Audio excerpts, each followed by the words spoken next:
Salut tout le monde, j'espère que vous allez bien, en tout cas vous allez mieux que moi. Ce matin, mauvaise nouvelle, en allant mettre les lumières de mes terres en route avec mon fils, j'ai trouvé la Pantherophysis de ma femme qui était morte. C'est une petite Pantherophis que j'ai vue naître à la maison, ça fait bizarre, c'est pas... Je vous avoue que je sais pas trop quoi faire là tout de suite maintenant. Donc moi tout ce que je sais c'est que on va voir si on procède à une autopsie ou pas, parce que tous les paramètres de maintien étaient bons, elle n'était pas parasitée, ni interne ni externe, elle mangeait très bien, l'hygrométrie était bonne, donc j'arrive pas à comprendre pourquoi elle est décédée. Je vous avoue que ça m'inquiète un petit peu. Donc je vais voir si mon vétérinaire sur la région fait des autopsies, sinon ça va être compliqué. Ça faisait 4 ans qu'on s'en occupait, c'est le premier serpent de ma compagne et je vous avoue que ça fout une claque. Ça fout une grosse claque. Mais des fois, on peut rien y faire, c'est la vie, c'est comme ça. Donc voilà. Une journée qui commence pas forcément de la meilleure des manières. Alors, vous m'excuserez, il fait chaud dans ma pièce. En même temps, là, je suis en train de réaménager tout doucement. Alors, il y a du nouveau. Voilà, terrarium naturel. Donc ça, c'est un terrarium où je mets juste les plantes pour qu'elles puissent s'épanouir, être tranquilles, enfin sans animaux. Bon, je vous présente le premier terrarium naturel que j'ai fait. Donc c'est pour une araignée qui m'a été offerte par un ami il y a quelques années. Il m'a dit qu'elle allait vivre encore une année, ça fait déjà 3 ans que je l'ai. Ça, c'est mon tout premier terra naturel. Ne vous inquiétez pas, j'ai vraiment attaqué le naturel dans le vif du sujet, ce sera pas le seul, mais je voulais vous présenter un petit peu. Donc c'est une araignée qui va... Je sais pas si on va la voir, voilà. C'est une araignée qui va vivre dans un trou, qui va tisser une toile autour de ce trou, un petit peu comme un entonnoir. Et dès qu'elle va sentir quelque chose venir sur le filament, elle va sortir, elle va se laisser guider par les vibrations et elle va taper sa proie. Et du coup les amis, donc je vous présente mon terra naturel. Alors, pour le moment, c'est un terra qui n'accueillera pas d'animaux. Je préfère vraiment maîtriser la chose correctement et pouvoir faire les choses correctement.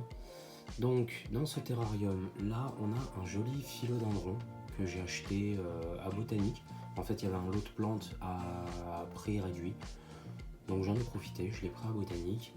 C'est une plante qui visiblement est facile de culture et voilà, faut juste surveiller la croissance parce que ça a l'air d'être assez envahissant d'après ce que j'ai compris sur internet. Ensuite on passe, ça c'est une Peperomia. Alors ça j'ai bien aimé quand j'ai regardé sur internet, ça a vraiment un rendu esthétique magnifique. Je vais vous mettre une petite photo de ce que ça donne une fois que c'est grand.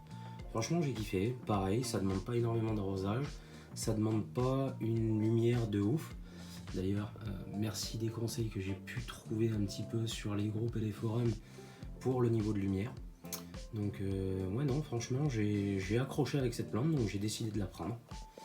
Au fond là-bas, donc là vous avez ce qu'on appelle une calathea. Alors ça fait des belles grandes feuilles. Ça devient pas aussi massif qu'un philodendron, mais dans un terrarium planté naturel, je trouve que c'est un beau rendu. Et j'ai hâte de voir ce que ça va donner. Là, on a une Tillandsia, donc une fameuse fille de l'air. Alors, je me souviens plus exactement du nom.